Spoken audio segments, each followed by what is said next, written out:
Dear viewers, good evening to all of you. Today I am going to deal with one of the pronouns. You know it well that there are a number of pronouns, types of pronouns, around 10 types of pronouns. Of them, personal pronoun stands first and it is very important. Without the knowledge of this, we cannot speak, we cannot write, we cannot express our views. So, very important. Kindly listen to me, observe this assiduously, interestingly, attentively, with utmost concentration. You have to remember this also. They appear to be voluminous, but by repeatedly reading, you can get command over it. I too did like this. In intermediate itself, I happened to learn at that tender age. Why not you? You can also. That's why I have written like this. Today's lines. Practice not your art. It will soon depart. చూడండి ఎంత బాగా రాశారు. Practice makes man perfect అన్నారు. ఇక్కడేమన్నాడు, మనకున్న విద్యని అప్పుడప్పుడు అనుకోవటం, practice చేస్తూ ఉంటే కానీ అది మనతో ఉండదు. లేకపోతే ఇట్ విల్ సూన్ డిపార్ట్ అంటే వెళ్ళిపోద్ది. అందువల్ల మనం అప్పుడప్పుడు అనుకోవటం, ఎవరైనా ఏ విద్య అయినా అంతే, ప్రాక్టీస్ చేస్తానే ఉండాలి, లేకపోతే మర్చిపోతాం. దీన్ని కూడా బాగా అప్పుడప్పుడు చూస్తూ ఉండండి, బాగా వినండి, చదవండి. ఏ స్టాండర్డ్ బుక్లో కూడా ఉంటుంది. ఈ చార్ట్ అలా మనసులో ఉండాలి. పర్సనల్ ప్రొనౌన్ అన్న. పర్సనల్ ప్రొనౌన్ అంటే పర్సనల్స్ సంబంధించింది. ఈ సృష్టిలో సృష్టి అంతా పర్సన్స్ మయం, లేక పర్సన్స్కి హెల్ప్ చేసే వస్తువులు, జంతువుల మయం అనమాట. మొత్తానికి పర్సనల్ ప్రొనౌన్ చాలా ఇంపార్టెంట్.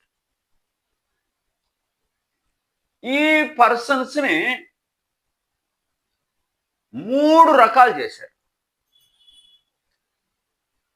తాను ఉత్తమ, ఎదుట మధ్యమ, ఎవరో ప్రథమ అని వాక్యం ఉంది. తెలుగులో కానీ సాంస్క్రిట్లో కానీ ఉంది.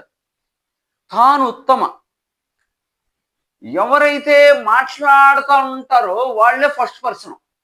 అంటే పర్సన్స్ 3 రకాలు ఉన్నాయి. First person, second person, third person. ఈ సృష్టిలో ఉన్నవాడిని ఈ 3 రకాలు చేశారు. పర్సన్ స్పీకింగ్, మాట్లాడే వ్యక్తిని ఫస్ట్ పర్సన్. నేను మాట్లాడుతున్నా, నేనే ఫస్ట్ పర్సన్. నువ్వు మాట్లాడితే నువ్వే ఫస్ట్ పర్సన్. ఉత్తమ పురుష అంటారు.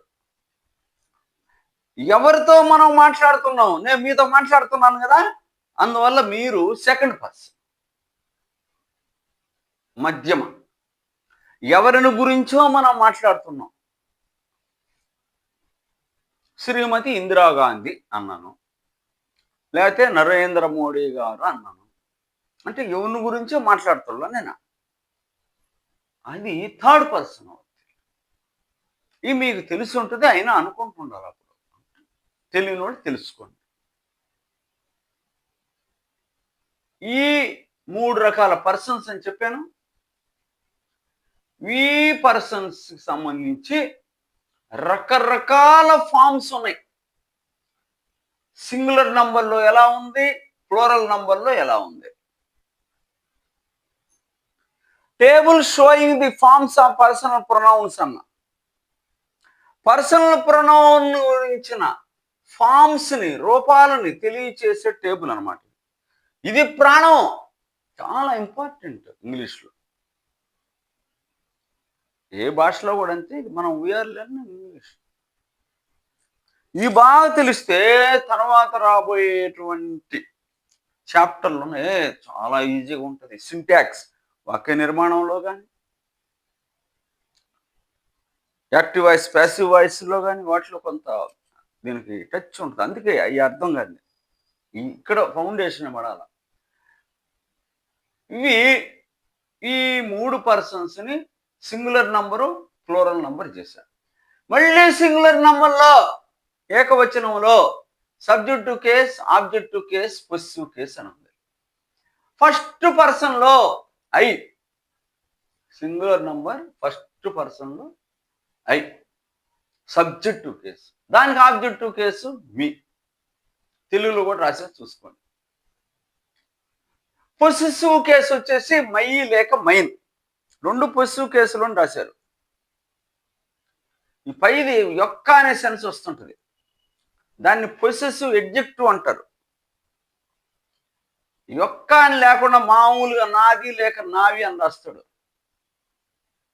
అది కూడా పొసిషనే, ఓనర్షిప్నే తెలియజేస్తుంది. దీన్ని పొసిసివ్ ప్రొనౌన్ అంటారు. పైది ప్రొనామినల్ యాడ్జెక్టివ్ అంటారు. దీన్ని పొసిసివ్ ప్రొనౌన్ అంటారు. పై దాన్ని పొసిసివ్ యాడ్జెక్టివ్ అని కూడా అనొచ్చు. దీని తర్వాత నౌన్ వస్తుంది. దీని తర్వాత నౌన్ రాదు.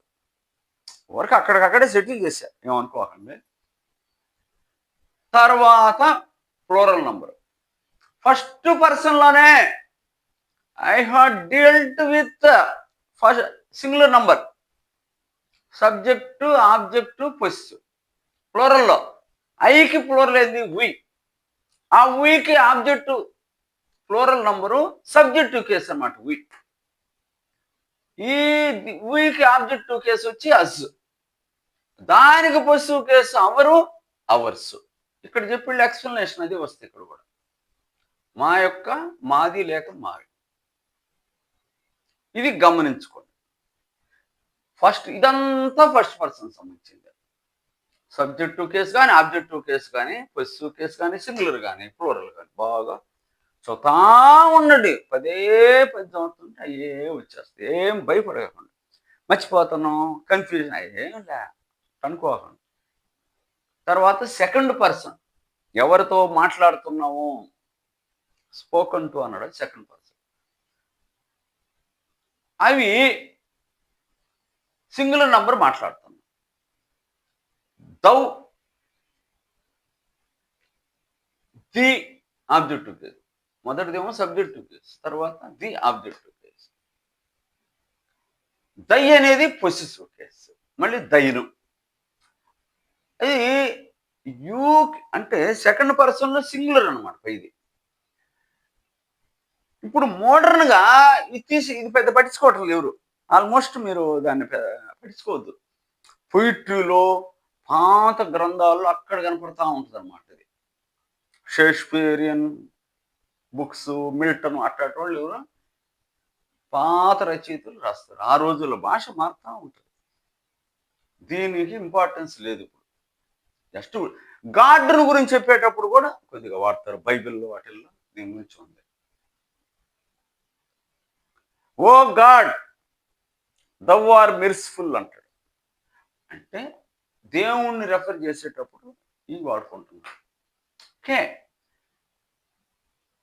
యూ ఉంది, అది మీకు తెలుసు. సింగులర్ నంబర్లో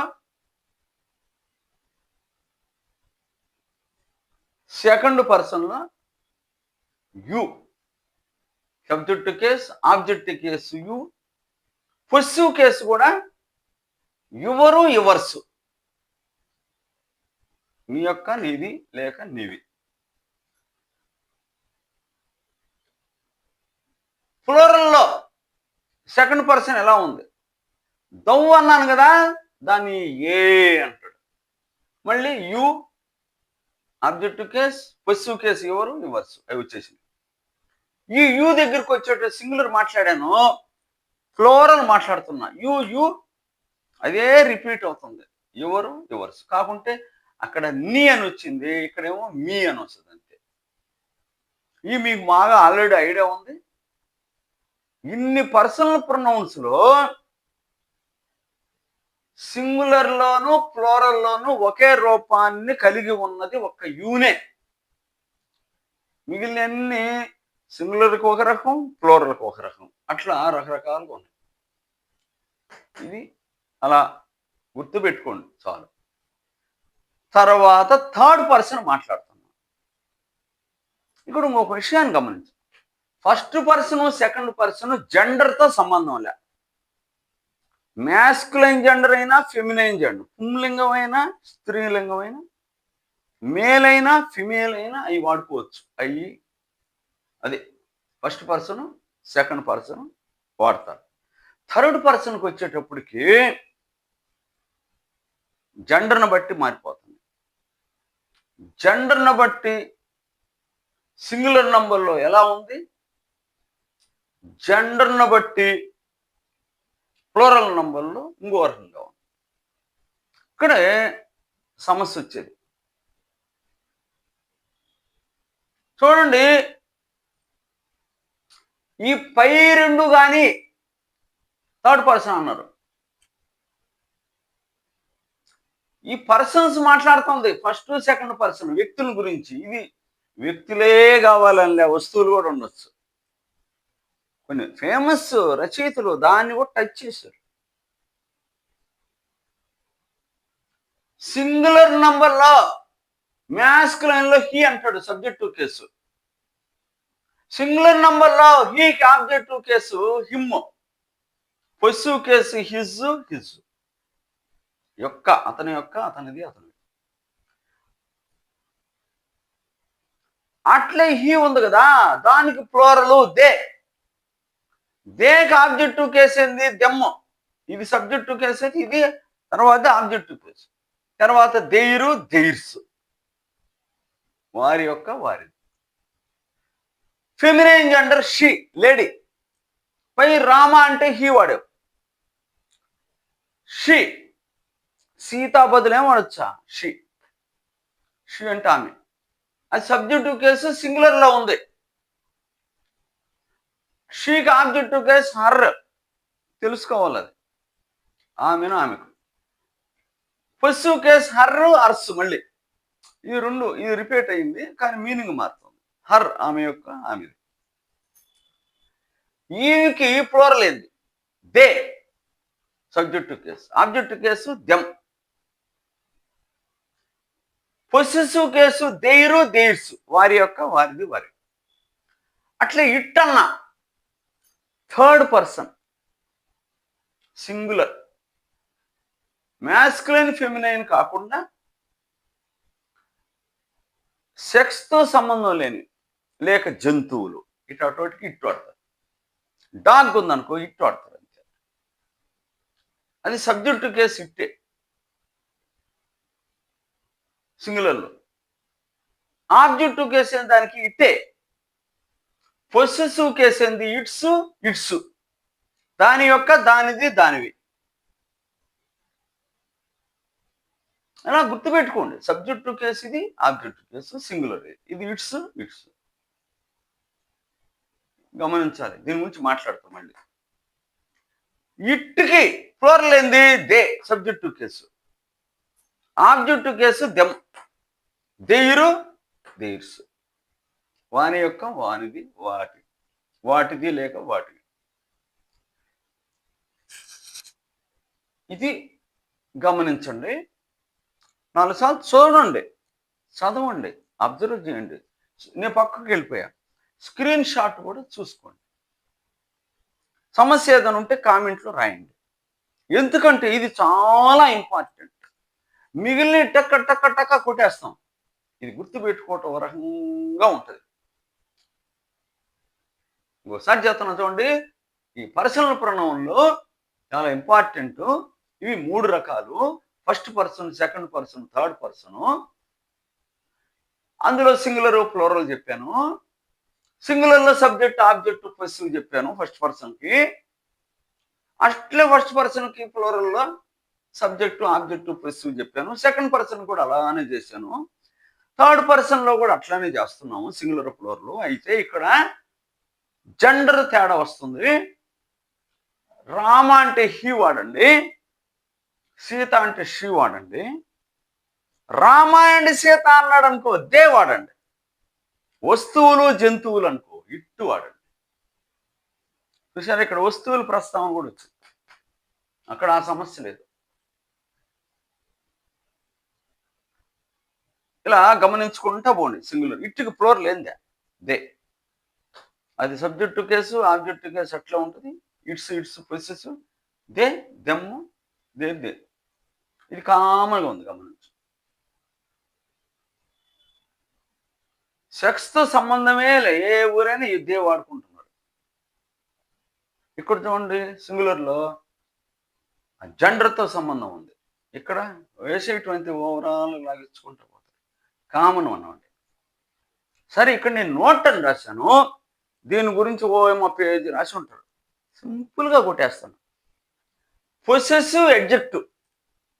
యాడ్జెక్టివ్ అంటే ఏంది? ఒక నౌన్ను వర్ణిస్తుంది. జనరల్గా అది నౌన్కి లెఫ్ట్ సైడ్ ఉంటుంది. యాడ్జెక్టివ్ 2 ప్లేసులు ఉంటుంది, యాడ్జెక్టివ్ చాప్టర్లో చూస్తాను. అట్రిబ్యూటివ్ యూజ్, ప్రెడికేటివ్ యూజ్ అని 2 రకాలు ఉన్నాయి, పరిచయం చేస్తున్నాను. నౌన్కి లెఫ్ట్ సైడ్ వాడబడితే అట్రిబ్యూటివ్ యూజ్. ఇది అట్రిబ్యూటివ్ యూజ్గానే వాడతారు ఎప్పుడు. చూడండి, this is my car. Possessive adjective, దాన్ని ప్రొనౌన్ నుంచి వచ్చింది కాబట్టి ప్రొనామినల్ అడ్జెక్టివ్ అన్నారు. మై కార్ అన్నాం, కార్ నౌను, దాన్ని వర్ణిస్తుంది కాబట్టి వర్ణన అంటే చిన్న ఏదో ఒకటి ఎక్స్ట్రా పాయింట్. కార్, ఏ కార్ అన్నాడు అనుకో, ఉదాహరణ చెప్తాను, ఏ అనేది అదనంగా వచ్చింది కదా, అది కూడా అడ్జెక్టివే, కానీ దానికి రూల్స్ ఎక్కువ ఉన్నాయి కాబట్టి ఏ అని దీనికి ఆర్టికల్స్ అని చదువుతాం మనం, అంతే. అవి కూడా అడ్జెక్టివ్సే. కారు నౌను ఇదే, దాన్ని వర్ణించడానికి మై. ఇట్లా యొక్క అనే సెన్స్ వచ్చినవి అన్నీ కూడా పొసెసివ్ అడ్జెక్టివ్సే, అయినా వాటిని ప్రొనౌన్ గాని భావిస్తాం. ఎందుకని దిస్ ఈజ్ రామాస్ కార్ అని అనుకో, రామాస్ బదులు కదా వాడింది మనం, హిస్ అనే. రామాస్ కార్ అంటే హిస్ కార్ అని, సీతాస్ కార్ అంటే హర్ కార్ అని. అలా జెండర్ని బట్టి మారిపోతాం. పర్సనల్ ప్రొనౌన్ వాడేటప్పుడు ముందుగా మనం నౌన్ వాడి ఉంటాం, ఆ నౌన్ బట్టే మనం పర్సనల్ ప్రొనౌన్ వాడుకోవాలి. ఆ మొదట్లో వాడి నౌన్ యాంటిసిడెంట్ అంటారు. నౌన్ కావచ్చు, ప్రొనౌన్ కావచ్చు, దాన్ని యాంటిసిడెంట్. దాని తర్వాత మళ్ళీ మనం వాడతామే పదం, దాన్ని ప్రొనౌన్ అంటాం. ఈ ప్రొనౌన్ ఎట్టంటే అటు వాడకూడదు. ముందు నువ్వు రామ వాడనుకో, రామ ఈజ్ ఏ బాయ్ అన్నప్పుడు మళ్ళీ వాడాలన్నప్పుడు ఈజ్ ఏ బాయ్ అని, అంతేగాని దే ఆర్ ఏ బాయ్ అని అనకూడదు, తప్పది. రామ ఏంది సింగులర్లో ఉందా, మ్యాస్కులిన్ జెండర్ కదా, సబ్జెక్టు కేసు కదా, దేని బదులు నువ్వు వాడుతున్నా అది అబ్జర్వ్ చేసుకోగల. ఆ నంబరు, ఆ జెండరు అన్నీ కూడా గమనించుకొని చేయాలి. మన తర్వాత ఎగ్జాంపుల్ చూస్తాం. రామ ఈజ్ ఏ బాయ్ అన్నప్పుడు ఈజ్ ఏ బాయ్ అన్న, సీత ఈజ్ ఏ గర్ల్ అన్నప్పుడు షీ ఈజ్ ఏ గర్ల్ అనాల. నువ్వు ఏదంటే అది వాడకూడదు. ఆ జెండరు, ఆ నంబరు అన్నీ గమనించుకోవాలంటాడు. పర్సన్ కూడా, సీత అనేది థర్డ్ పర్సన్ కదా, థర్డ్ పర్సన్ లైన్లోకి వచ్చేసి అక్కడ పోయి అయ్యో యు అట్లాంటి పదాలు వాడకూడదు, తప్పది. తెలుసు మీకు, అయినా గమనించుకోండి అంతే. ఓకే, పొసెసివ్ అడ్జెక్టివ్ మాట్లాడాను. తర్వాత పొసెసివ్ ప్రొనౌన్ అని ఉంది, గుర్తు ఇట్లా పెట్టున్నా చూడండి. పొసెసివ్ ప్రొనౌన్ అనమాట. పొసెసివ్ ప్రొనౌన్ అంటే దిస్ కార్ ఈజ్ మైన్ అన్నాడు, మైన్ కార్ అని లేదు ఎక్కడ. ఈ కారు మాది, దీస్ కార్స్ ఆర్ మైన్ అని కూడా అనొచ్చు, మావి అని కూడా, కానీ సింగులరే కదా ఇక్కడ నేను మాట్లాడేది. దిస్ ఈజ్ మై కార్ కదా, దిస్ కార్ ఈజ్ మైన్. ఈ నౌను కనుక ఇక్కడికి వస్తే దాని ముందు యాడ్జెక్టివ్ వాడు, నౌను ముందుకు వెళ్ళిపోయింది అనుకో, ఇంకా నౌన్ లేదు అక్కడ. యాడ్జెక్టివ్ నౌన్ లేదు కాబట్టి యాడ్జెక్టివ్ అక్కడ సెట్ కాదు, మైన్ అని పెట్టు. This car is my car అని. అది వినటానికి బాగుండదు కాబట్టి దిస్ కార్ ఈజ్ మైన్, ఈ కారు నాది అని అలా అంటారు. కొంచెం ఇంట్రెస్ట్ అయిందే మనం వాడుకోవచ్చు, బాగా వాడచ్చు. స్పోకెన్ ఇంగ్లీష్లో కానీ రిటర్న్లో కానీ చాలా క్లాస్ యూజెస్లు అండి అన్ని. ఈ సబ్జెక్ట్ బాగా ఇంట్రెస్ట్గా వింటుంటే, తెలుసుకుంటూ ఉంటే పాయింట్ పాయింట్ చాలా ఇంట్రెస్ట్గా ఉంటుంది. అర్థం కాలేదనుకో బోర్ కొడతా ఉంటుంది. మనం ఇంట్రెస్ట్ డెవలప్ చేయాలి. ఎప్పుడు ఇంట్రెస్ట్ వస్తుంది చెప్పండి? నీడ్ ఫీల్ కావాలి, నీడ్ ఫీల్ కావాలి.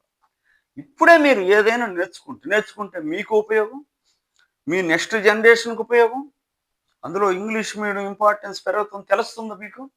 నేను మధ్య చూశాను, ఒక సెంట్రల్ స్కూల్ సిలబస్ చూస్తే 6th, 7th, 8thలో ఏ స్టాండర్డ్ అండి సిలబస్లో. నేను అమెరికా పోయినప్పుడు ఒక నెల 25 రోజులు, నెల రోజులు ఉన్నా. మా గ్రాండ్ సన్ బుక్స్ తీసుకున్నా. అబ్బాయి ఎంత 5వ తరగతి, 4. చాలా సింపుల్గా ఉంటుంది గ్రామర్ అక్కడ. అంటే అక్కడ లైట్గా వెళ్ళిపోతున్నాడు. ఇక్కడ మన దగ్గర గట్టిగా తొక్కుతా ఉన్నాడు, మళ్ళీ గట్టిగా పడతా ఉన్నాడు. ఎందుకంటే కాంపిటీషన్ ఎక్కువ, జనాభా ఎక్కువ, జాబ్ మార్కెట్ తక్కువ, అందువల్ల అన్ఎంప్లాయ్మెంట్ ఎక్కువ కాబట్టి, పోటీ ఎక్కువ ఉంది కాబట్టి క్వాలిటీ బాగా డెవలప్ చేసుకోవాలి. అన్ని రకాలు తెలుసుకుంటే మంచిది. మనం half knowledge is always dangerous. కొంచెమే తెలుసుకొని వదిలేయకూడదు. ఇప్పుడు నేను చూడండి ఎన్ని రాసి ఇక్కడ చుక్కలు పెట్టి వాటిని గురించి ఎక్స్ప్లెనేషన్ ఇచ్చా. ఇదేందిరా అని అనుకోకుండా, ఇది ఒక మంచి అవకాశం మీకు తెలుసుకోవడానికి, మాకు కూడా మీ దృష్టికి తేవడానికి అవకాశం. ఈ మార్క్ ఉంటేమో వెంటనే నౌన్ వస్తుంది, ఈ మార్క్ ఉందనుకో నౌన్ రాదనమాట. నౌన్ ముందుకు వెళ్ళిపోయింది. తర్వాత మామూలుగా పొసెసివ్ ప్రొనౌన్ అని వాడు. ఇక్కడ ఇంకో పాయింట్ రాశాను నేను ఇందాకనే. Possessive pronoun it's is rarely used. ఇక్కడ నేను ఏం చెప్పాను? పైది ఇట్స్ దాని యొక్క అనేది కామనం దేనికైనా. ఇట్స్ దానిది అన్నా. ఇది గ్రామాటికల్గా కరెక్టే, కానీ రచయితలు ఏమంటున్నారంటే ఇది చాలా రేర్గా వాడతారు, దాని బదులు బిలాంగ్స్ అనే పదం అట్లాంటి వాడుకొని నైస్గా అందులో నుంచి బయటపడని అంటాడు. ఇట్టును గురించి నేను మాట్లాడేటప్పుడు ఒక స్పెషల్ వీడియో చేస్తాను. ఇట్టు మీద చాలా మంచి ఏరియా అది. ఇట్ అనేది ఏం ప్రొనౌన్ అంటాడు ఒక్కోసారి. పర్సనల్ ప్రొనౌన్ అని చెప్పాలి, డెమాన్స్ట్రేటివ్ ప్రొనౌన్ అట్ట అనకూడదు. ఇట్ ఏందా పర్సనల్ ప్రొనౌన్. మా ప్రొఫెసరు సివిల్ సర్వీస్ ఇంటర్వ్యూ పోతే వాట్ ఈజ్ ఇట్ అని అడిగారు అతను. It is a personal pronoun అన్నారు. చూసారా, కలెక్టర్గా సెలెక్ట్ అయ్యాడు. నిన్న అడుగుతారు కదా ఇంటర్వ్యూలో, ఆ చిన్న విషయాలు కూడా అడుగుతారు. కొంతమంది చాలా నాలెడ్జ్ ఉంటుంది, వాళ్ళు చిన్న కాడి నుంచి నేర్చుకుంటూ వస్తారు. వాళ్ళు they know each and everything and they are able to express anything which they know perfectly, thoroughly, effectively. ఇదేందులని వదిలేసేమో సమస్య కూర్చుంటుంది. జీవితంలో ఎక్కడైతే నువ్వు అజాగ్రత్తగా ఉంటావో అక్కడే సమస్య వచ్చేస్తుంది. వదిలేసామంటే ఇష్యూలో పడినట్టే. లాంగ్వేజ్ ఎందుకు ప్రాబ్లం వస్తుంది. 90%, 95%, 80% వస్తాయి గ్రూపుల్లో. మాకు అట్లే కదా. లాంగ్వేజ్ దగ్గరకు వచ్చేటప్పుడు ఎంత బాగా చదివినా మార్కులు తగ్గుతూ ఉంటాయి. ఎందుకంటే స్పెల్లింగ్లో ప్రాబ్లం ఉంది, మీనింగ్లో ప్రాబ్లం ఉంది, యూసేజ్లో ప్రాబ్లం ఉంది, గ్రామర్లో ప్రాబ్లం ఉంది, ప్రొనౌన్సియేషన్లో ప్రాబ్లం ఉంది. ఎన్ని రకాలు చూడండి. బ్యూటిఫుల్ అన్నాడు, హ్యాండ్సమ్ అన్నాడు. బ్యూటిఫుల్ అనేది అందమే, హ్యాండ్సమ్ అన్న అందమే. లేడీస్కి బ్యూటిఫుల్ వాడతారు, ఫెమినిన్ జెండర్కి, మ్యాస్కులిన్ జెండర్కి హ్యాండ్సమ్ వాడతారు. చూసారా, ఇట్లా ఉంటాయి అన్నమాట. వాటి గమనిస్తూ పోవాలా. యాడ్జెక్టివ్లో కూడా negative adjectives, positive adjective. Famous అంటే ఏంది? ముఖ్యమైన. నోటోరియస్ అంటే ముఖ్యమైనే. చెడ్డ విషయాల్లో పాపులర్ అయితే నొటోరియస్, మంచి విషయాల్లో పాపులర్ అయితే ఫేమస్ అంటారు. ఆ తేడాలు గమనించుకుంటూ పోవాలి. అందుకే మంచి డిక్షనరీ తీసుకొని దాంట్లో ఎలా యూసేజ్ ఉందో కేర్ఫుల్గా మొదటిసారే కదా నేర్చుకునేది, ఒకసారి రెండుసార్లే కదా. మనం టైం ఎంతో వేస్ట్ చేస్తుంటాం. ఇంట్రెస్ట్గా చదవండి, అదే రేపు నీకు కోట్ల రూపాయలు తెచ్చిపెట్టద్దు. ఇదేందులో అనుకో. ఏది ఏమైనా thank you very much for your sowing much patience in listening to this, and I wish you best of luck to remember this by reading it thoroughly. Repeatedly you read it so that you can remember it. Practice not your art, it will soon depart అన్నాడు. నీ knowledge నన్ను practice చేయకపోతే, నీకున్నటువంటి science విజ్ఞానము practice చేయకపోతే అది వెంటనే వెళ్ళిపోద్ది అంటాడు. వస్తూ ఉండండి, నేను 52 ఏళ్ళ నుంచి చెప్తా ఉన్నాను. నేను ఏ చిన్న అవకాశం వచ్చినా తమాషగా చెప్తానే ఉంటాను. నేను మా ఇంటికి ఎవరో వస్తుంటారు, ఏదో నడిచి చెప్తా ఉంటారు అట్లా. Okay, thank you very much for your being with.